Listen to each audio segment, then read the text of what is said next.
దేశం కోసం కష్టపడి వచ్చిన జవాన్ ఇళ్లను కూల్చివేయడాన్ని ఖండిస్తున్నామని మాజీ మంత్రి బొత్స సత్యనారాయణ అన్నారు. విజయనగరంలోని తన సోదరుడు మాజీ ఎమ్మెల్యే బొత్స అప్పల నర్సయ్య నివాసంలో ఆయన సమావేశం నిర్వహించారు. కూల్చివేతలకు పాల్పడటాన్ని ఖండిస్తున్నామన్నారు.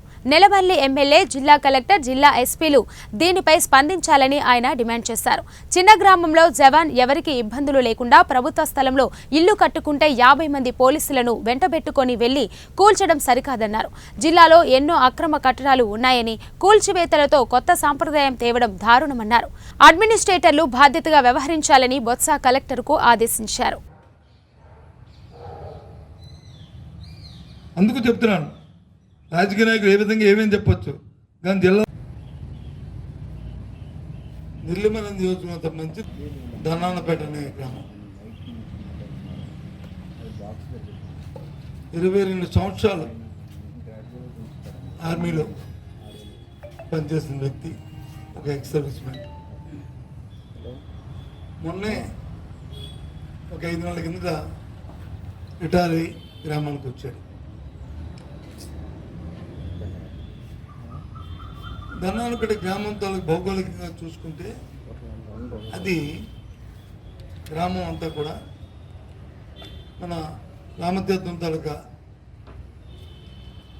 సంబంధించిన ఇనామీ భూములు కానీ, లేకపోతే దేవస్థానం సంబంధించిన తాలూకా కొన్ని ఉండడం అనేది ఇప్పటి నుంచి జరుగుతుంది.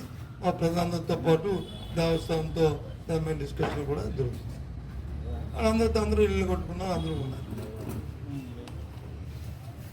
ఈయన ప్రభుత్వ స్థలంలో ఇంటితో పాటు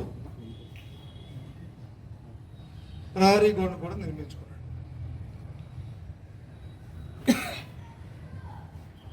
ఉదయాన్నే తెల్లవారేసరికి సుమారు ఒక 50 మంది పోలీసులు ఒక పొక్లైన్ పట్టుకొని, ఒక బుల్డోజర్ పట్టుకొని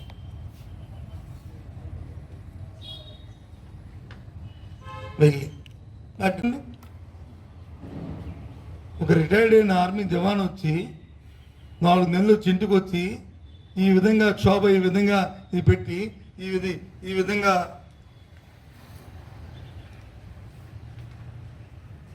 కూర్చోవేత చేయడం అనేది సమంజసమా? ఎందుకంత కక్ష? రాజకీయాలు అంటే ఒకసారి ఎమ్మెల్యేలు అయితే, ఒకసారి మంత్రులు అయితే, ఒకసారి ప్రభుత్వాలు వస్తే వ్యక్తిగతమైన కక్ష తీసుకోవడానికి కాదు. భగవంతుడు ఇచ్చిన అవకాశాన్ని ఎదుటివాడికి సాయం చేయడానికి చూసుకోవాలి. ఒకవేళ మనకు ఎవరైనా కోపంతోనో తాపంతోనో ఏదైనా చెప్పినా దాంతో కొంత సమయం పాటిస్తూ దాంతో ఎంత గ్రావిటీ ఉంది, ఏంటి విషయం అని తెలుసుకోవాలి. నేను జిల్లా కలెక్టర్ని కూడా నేను దీంట్లో ఆక్షేపిస్తున్నాను. ఏ విధంగా మీరు పర్మిషన్ ఇచ్చారు? ఒక ఆర్మీ జవానానికి సంబంధించిన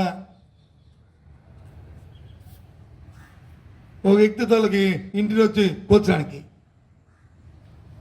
మీరు కలెక్టర్ గారు కదా, ఒకసారి పిలిపించుకొని అబ్బాయిని నువ్వు రెస్పాన్సిబుల్ పర్సనే కదా, నువ్వు ఆలోచించి బాబు అని చెప్తే అయిపోయే.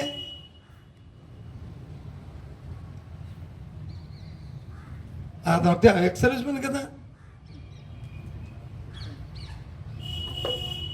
అందులో నాకు తెలియగలుగుతున్నాను, ఎప్పుడైనా ఓ 30-50 మంది పోలీసులు వెళ్ళి ఇలాంటి సంఘటనలు ఎక్కడైనా జిల్లాలో జరిగా ఎందుకు వెళ్ళాలంతమంది కూడా అడుగుతున్నాను. ఎవరైతే ఈ కంప్లైంట్ పెట్టారో ఆ జవాన్ మీద రాజకీయాలు పక్కన పెడితే ఏ విధంగా గత 20-30 సంవత్సరాల్లో ఏ విధంగా ఆలోచన చేసుకోమని ఆత్మహత్య చేసుకోమని కోరుతున్నా. వద్దు, ఇలాంటి తప్పిది దయచేసి మళ్ళీ ఇలాంటివి సెకండ్లు పునరావృతం కావాలని కోరుతున్నాను. జిల్లా కలెక్టర్ని కూడా పునఃసంరక్షించుకోవాలి. ఇలాంటి కార్యక్రమాలని కొత్తగా వచ్చారు ఎస్పీ గారు కూడా కోరుతున్నాను. ఎప్పుడు ఇలాంటి జిల్లాలో ఇంత ఇవి లేదు.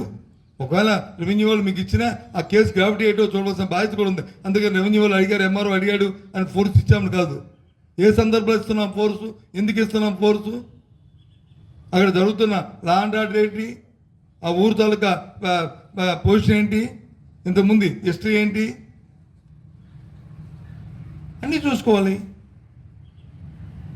ఇప్పుడు మన 50 మంది వెళ్ళిపోయి ఆ జవాన్ నిన్ను తోల్చడం అంటే ఏంటిది?